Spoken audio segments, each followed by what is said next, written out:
Okay, now I've got a better idea about this.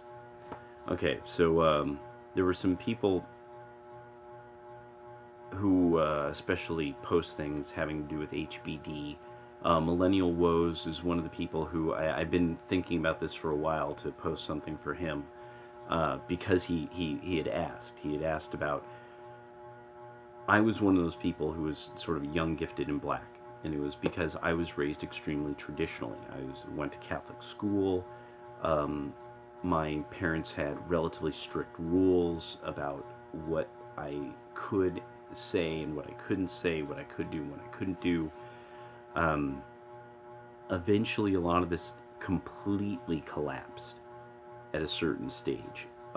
And the fault of it is on my mother, who is black, and both my parents are dead. Um, Luckily, my grandparents on my father's side, my grandfather and his second wife, were extremely good people to have around, and they are really a major influence on me in a way I never really understood. They're they were the true modernists, absolute modernists, where grandma trained debutantes. Grandfather was a designer, and so he's literally a professional artist. He came from an era he could go. He remembers seeing famous jazz people. Um, he could remember when Fuller was and Fuller's domes were a new, groundbreaking idea. And he and I actually got to see that play that became very famous of somebody being becoming Buckminster Fuller. It's amazing. He was really that actor is absolutely amazing. Um, one of the greatest memories I'll ever have. And that's my namesake, Donovan, James Donovan, my grandfather. They strengthened fundamental cognitive talents that I have. And so that's what kept me from really kind of going bonkers when my whole family died of lifestyle diseases within a period of about 5 to 7 years. I didn't really know my mother's side of the family well because she was a nut job and kept me away from them. I knew a lot of mixed people growing up in San Francisco, California, and many, many of them were single mother households, remarrieds, lots of remarriages. Typically, the remarriage was custody was in the mother. Mother was of some was the ethnic minority. Remarried father, black, most of the time. Um, if the person was say white and Latino, that's one that we don't even bring up anymore. Like that concept, people don't even bring up. But people need to understand that about California. California is kind of a Catholic state. It was, I mean, it was. That's why it was so Republican, because it was so Catholic, and I mean, me growing up. I mean, you crossed yourself as teenagers in the '90s. I would kick it with like seriously bad guys, but we crossed ourselves when we walked in front of a church because I mean, it didn't matter. God is God. I mean, like we demented, but I mean, when you're hanging out with Samoans, do as they do. You know, give your respect where respect is due. Um, and there was race fight in my high school of Sacred Heart Cathedral. Left there. Um, there was racial tension at the other school that I went to, but not. It was not really enough that it was basically me. I was the one who broke all the racial tension. I was the mixed guy who was cool to everybody. I just would treat people justly. because I came out of Catholic school, and it was just, I mean, there's just a way you are supposed to behave.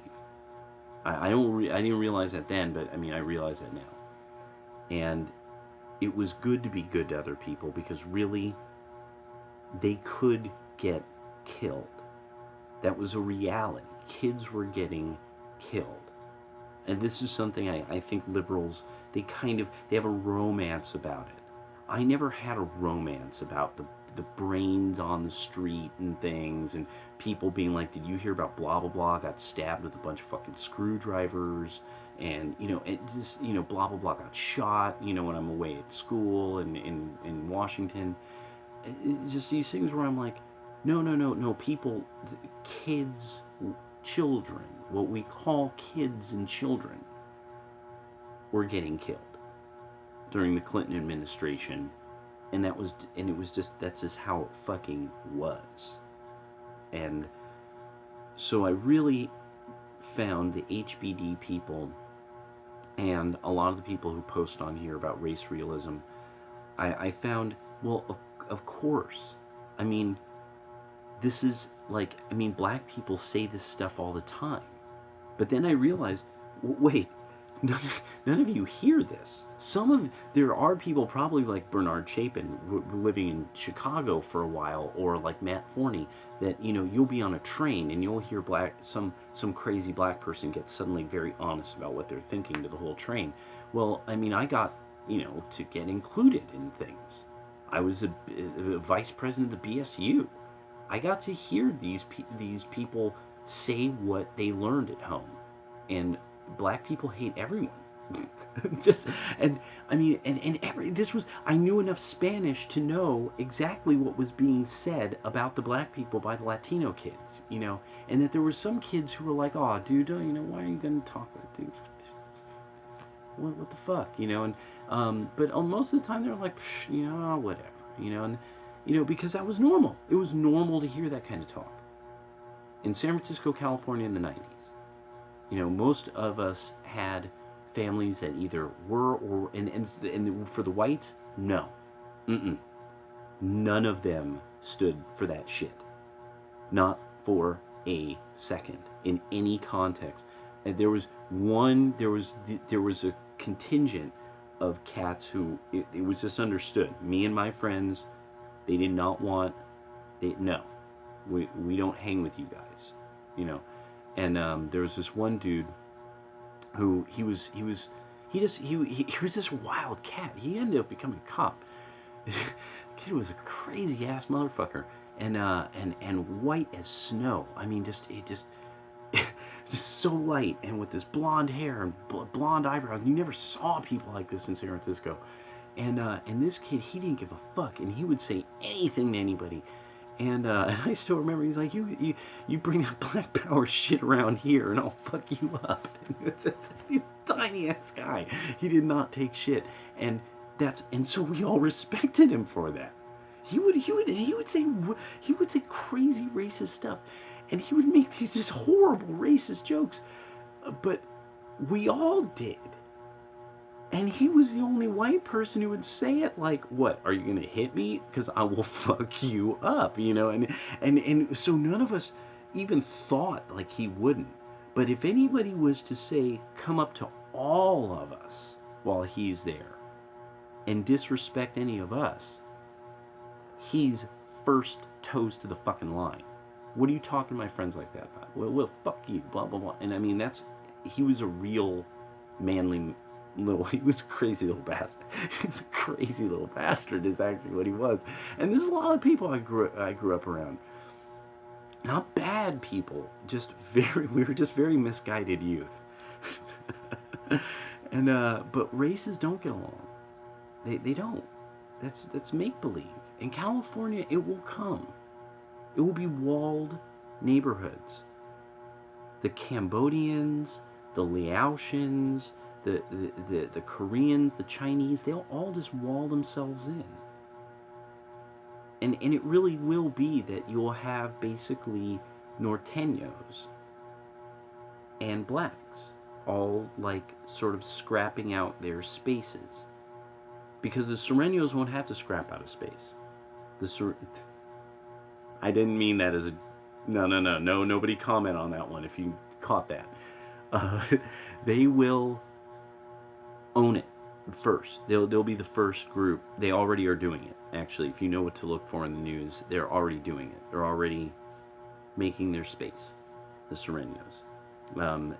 So that's Mexicans who wear blue, lots of Dallas Cowboys stuff attached to MS-13 and Mara Salvatrucha and all that and all that stuff. The Norteños are a vanishing breed of white Latinos of multi-generational Mexican descent. And I mean, there's probably somebody who will comment like, well, we're not a vanishing breed, but no, you are. There are not more of you all the time. There's more of them, and this has been how it's been going for now, like almost 20 years, and it's a problem. It's a problem nobody's bringing up, is it? Your neighborhoods are getting fucked up. 22nd and Bryan, I bet, is a pretty fascinating fucking place right now. 2-4. 16th in Valencia. I bet all of that's getting I bet that's some fascinating shit in San Francisco right now. Geneva and Mission. All those good old spots. Posse up. And there's going to be a lot of people who will mix, and those mixes will come out great. A lot of the whites and Filipinos, a lot of the Latin and Filipinos, multi-generational kind of offshoot whites, like the Portuguese from, Chile and stuff like that, like weird, Portuguese from Hawaii and stuff like that. You see a lot of that kind of thing, a lot of Hawaiian, which is like 4 or 5 different kinds of people sometimes, mixed with da-da-da-da-da. So that you'll see, and either they'll assimilate or they won't. That's what it comes down to. If you assimilate into the culture, it works. If you are taught something that cognitively is dissonant with the standards of and norms of the culture, you won't assimilate, and you will try to create some bizarre tribe or cult to fit in, and it won't work. And when you don't have that tribe or cult to fit in, you'll go bonkers because you have a dissonant message from what society is telling you. I was very lucky to be catechized in the Western tradition just enough that assimilation was always possible for me, and that being a little different and a little wicked now and then, but not a bad person. Not really. I don't have a record.